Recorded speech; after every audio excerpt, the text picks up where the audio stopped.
வத்தக்குழம்பில் வெல்லம் சேர்ப்பதற்கு பதில் தேன் சேர்த்தால் குழம்பின் சுவையும் மணமும் கூடும்.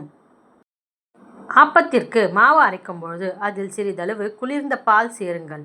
ஆப்பம் அதிக மென்மையாக இருக்கும். காலையில் குருமா அல்லது குழம்பு செய்யும் பொழுது அதனுடன் சிறிது புளியை சேர்க்கவும். இதனால் குழம்பு இரவு வரை கெடாமல் இருக்கும். கரைத்த பஜ்ஜி மாவை மிக்சியில் அடித்து பஜ்ஜி செய்தால் உப்பலாகவும் வரும், மிருதுவாகவும் இருக்கும்.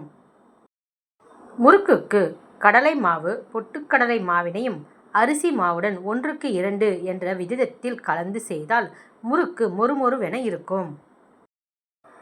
பால் பாயாசம் செய்யும் பொழுது ஒரு வாழைப்பழத்தை நசுக்கி போட்டு செய்தால் சுவையாக இருக்கும். பால் சேர்த்து செய்யும் பலகாரங்களுக்கு பாலை நன்றாக காய்ச்சிய பிறகுதான் பயன்படுத்த வேண்டும். ரவை உருண்டை செய்யும் பொழுது ஜவ்வரிசியையும் வறுத்து பொடி செய்து சர்க்கரை பொடி, ஏலக்காய் தூள், நெய் சேர்த்து உருண்டை பிடித்தால் வித்தியாசமான சுவையில் இருக்கும். நான்ஸ்டிக் பேனில் திரட்டுப்பால் செய்தால் பால் பொங்காது. அடிக்கடி கிளற வேண்டிய அவசியமும் இல்லை.